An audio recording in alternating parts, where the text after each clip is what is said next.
रोजी रोटी। जब भी कोई किस्सा या कहानी सुनी जाती है या सुनाई जाती है तो उस हर किस्से कहानी में ज़्यादातर गलत मर्द ही निकलते हैं। औरतें तो बस जुल्म सह रही होती हैं। पर क्या ये सच है? कुछ हद तक, पर हमेशा नहीं। क्योंकि ऐसे कई घर हैं, आपके आसपास भी होंगे, जहां अत्याचार पुरुषों पर हो रहे हैं। ऐसा ही एक पुरुष था विवेक। ये कहानी शुरू होती है केतकी भवन से, जहां केतकी अपने पति, 2 बेटों, बेटी और बहू के साथ रहती थी। एक बड़ा सा भरा पूरा परिवार। सुबह के 8 बजे विवेक अपने कमरे में तैयार हो रहा था, तभी वहां वरुण आता है। भैया ज़रा 200 रुपये दो ना।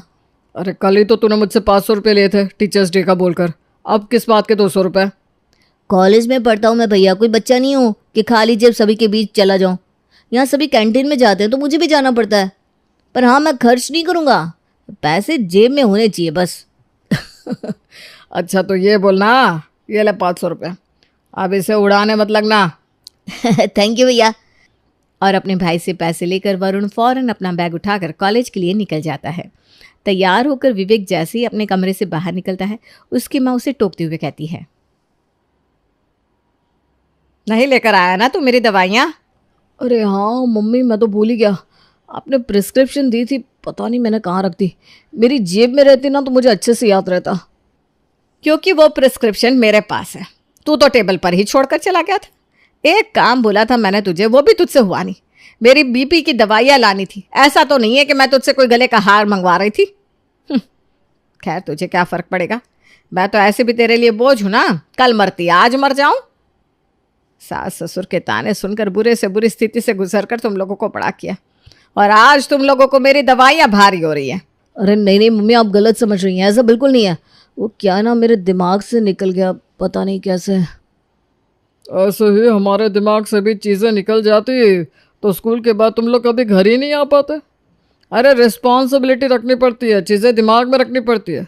और हमारे आगे तो तुम 3 बच्चे थे, यहाँ तुम चारों के आगे बस हम दो को ही देखना है तुम्हें, और तुमसे वो भी नहीं हो रहा। आजकल के बच्चों को तो पीजी वाली लाइफ चाहिए, जब मन किया उठे, जब मन किया सोए, हाथ में लैपटॉप लेकर इधर उधर डोले, कॉफ़ी पी और सो गए। जिम्मेदारी लेना ही नहीं चाहता कोई। फिर से वही सब। पूजा, मेरे लिए नाश्ता लाने की ज़रूरत नहीं है, ऑफिस के लिए निकल रहा हूँ। ये कहकर विवेक भगवान का आशीर्वाद लेकर घर से बाहर चला जाता है। ये लीजिए, अगर सच बोल दो तो ये खाने पर गुस्सा दिखाते हैं। बैठे बैठे बना बनाया खाना मिल रहा है ना, तो बोली तो निकलेगी। ऑफिस से आने दे इसे, रात को इसे कुछ भी परोसने की ज़रूरत नहीं है बहू। इससे भी तो पता चलना चाहिए कि खाने का अनादर करने की सज़ा क्या होती है। रात को थका हारा विवेक काम से घर लौटता है। खाना लगाओ यार पूजा, बड़ी ज़ोरों की भूख लगी है। पहले ये बताओ, तुम शिमला मिर्ची लेकर आए? सुबह टमाटर भूल गए, अभी शिमला मिर्ची। तो कल के जो वेजिटेबल थे उससे बस हम सब के लिए ही सब्जी बन पाई है। पूरी बात बताओ ना भाभी, जो हरकत आपने सुबह की है उसके बाद पापा ने आपको खाना देने से मना किया है। भाई मेरा डिनर हो गया, मैं चलती हूँ। एक एक करके सभी खाकर चले जाते हैं। भूख के मारे अब विवेक के सर में दर्द होने लगता है। वो पूजा से कहता है, पूजा ज़रा चाय बना देना। चाय के लिए तो पापा ने मना नहीं किया है ना। अब 10 बार मैं किचन में नहीं जा सकती। चाय पीनी है तो खुद बना लो। वैसे भी तुम सब्जी लेकर नहीं आए थे, तुम्हारे कारण मैं पिज्ज़ा नहीं बना पाई। तो अब तुम तो मुझसे कुछ उम्मीद ही मत रखना। मैंने कहा था कि आज ऑफिस से जल्दी आ जाना, पर नहीं। अरे ऑफिस में काम ही इतना था पूजा। एक तो मैं टिफ़िन लेकर नहीं गया, मैंने ब्रेकफास्ट नहीं किया, और वहाँ कैंटीन में खाने तक का ऑफ नहीं दिया आज बॉस ने मुझे। काम ही इतना है। चलो कोई बात नहीं, मेरी ही गलती हो गई। मैं कल सुबह उठते ही तुम्हारे लिए शिमला मिर्ची ले आऊँगा बस। और इतने थके होने के बाद भी विवेक खुद चाय बनाकर पीता है। अगली सुबह उठते ही सबसे पहले विवेक पूजा की पसंद की ताज़ी सब्जी लाकर रसोई में रख देता है। चश्मे वाले से पापा का चश्मा लाना बाकी है, मम्मी का टूथपेस्ट ले आता हूँ। सब्जी हो गई, मम्मी की दवाई तो कल रात ही मैं ला चुका हूँ, अब कुछ बाकी नहीं। और फटाफट विवेक सारा काम करके ऑफिस जाने के लिए तैयार हो जाता है। नाश्ता करके विवेक ऑफिस जा ही रहा था कि उसे रास्ते में शर्मा जी मिल जाते हैं। अरे बेटा, अच्छा हुआ तू मुझे यहीं मिल गया, मैं तेरे ही घर आ रहा था।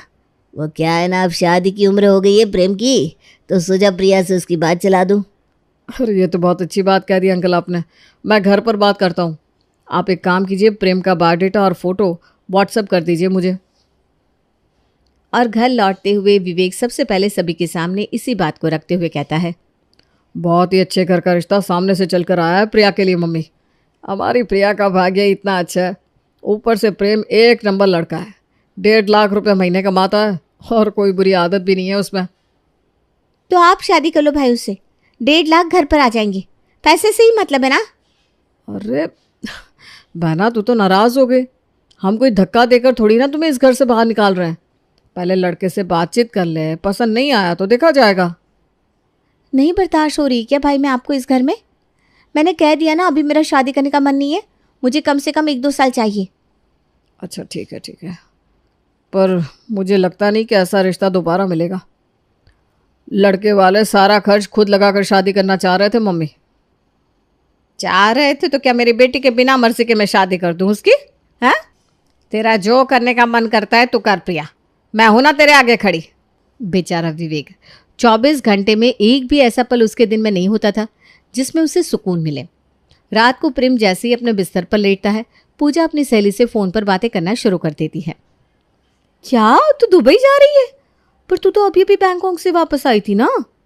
अच्छा, वो एनिवर्सरी पर गए थे और ये तेरे बर्थडे पर जा रहे हैं। सही है यार तेरा, मुझे कहाँ फ़ौरन जाने को मिलेगा, मेरे पास तो पासपोर्ट भी नहीं है। अरे मैं तो हनीमून पर भी गोवा गई थी। अरे मैं भी कहाँ तेरी किस्मत से अपनी किस्मत को जोड़ने लगी, सब भाग्य का खेल है। ये कहकर पूजा फ़ोन रख देती है। किसका फ़ोन था? ज़रा सी शर्म नहीं आई ना मुंह खोलकर पूछ लिया किसका फ़ोन था? अरे किसी का भी फ़ोन हो, काले कौवे का फ़ोन था। पर उसका जीवन तो देखो, क्लास में मेरे पीछे बैठती थी और मेरी कॉपी से देख देख कर लिखती थी, और आज कहाँ उसका जीवन अय्याशी में गुजर रहा है और कहाँ मैं ये चूल्हे चौके में फंस गई हूँ। अरे बाबू तो बताओ ना, कहाँ जाना है तुम्हें, क्या चाहिए, गुस्सा क्यों होती हो? और अपने फ़ोन को उठाकर पूजा एक फ़ोटो अपने पति को दिखाते हुए कहती है, मुझे ये चाहिए, देख लो विवेक, मुझे कुछ नहीं पता, ये डायमंड का सेट मुझे चाहिए चाहिए चाहिए। अगर ये सेट मुझे नहीं मिला तो कल से तुम मेरे साथ कमरे में नहीं सो रहे। अरे ये कैसे जिद है पूजा, अभी तो मैंने तुम्हें 2 लाख की ज्वेलरी बना कर दी थी ना, उसकी EMI भी अभी तक नहीं चुका पाया हूँ, और ऊपर से ये 2.5 लाख का सेट। हाँ तो सिर्फ 2.5 लाख का ही तो है, 2.5 करोड़ का नहीं है। और अगर औकात नहीं थी तो शादी नहीं करनी चाहिए थी। शादी की है तो पता होना चाहिए कि बीवी तो श्रृंगार करेगी ही, उसके खर्चे उठाने पड़ेंगे ही। बेचारा विवेक पूरी रात टेंशन से सो नहीं पाता। अगली सुबह, पूजा वो मेरी फाइल ढूंढ दो ना, मिल नहीं रही। देख नहीं रहे हो मैंने फेस पैक लगाया है? अब नेकलेस पहनने के लिए मुझे भी तो अप टू डेट रहना पड़ेगा ना।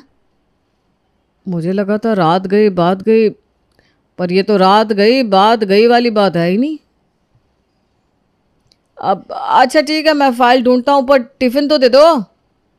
कौन सा पेट है पता नहीं इनका, जो भरता ही नहीं। और गुस्से में पूजा किचन में जाती है और फ्रिज से ठंडी सब्जी और बासी 2 पराठे निकालकर टिफिन में पैक करके विवेक को पकड़ा देती है और फिर से शीशे के सामने बैठ जाती है। और हमेशा की तरह विवेक को बासी खाना लेकर ही ऑफिस के लिए निकलना पड़ता है। ऑफिस में विवेक अपने कलीग मिहिर से बात करते हुए कहता है, ब्रो तू ज़रा मेरी हेल्प कर सकता है क्या? मुझे ना 2 लाख के अराउंड अमाउंट की ज़रूरत थी। भाई पहले ही तूने मुझसे जो पैसे लिए थे अब तक नहीं चुका है, और अब फिर से 2 लाख की डिमांड कर रहा है। सॉरी ब्रो, और मुझसे क्या ऑफिस में ऐसा कोई नहीं बचा जिससे तूने पैसे उधार ना लिया हो। अब ऐसे क्रेडिट वाले की हेल्प करने का रिस्क ले भी कौन? वैसे ये पैसे भी तो अपने घर के किसी मेंबर की ख्वाहिश पूरी करने के लिए ले रहा होगा ना।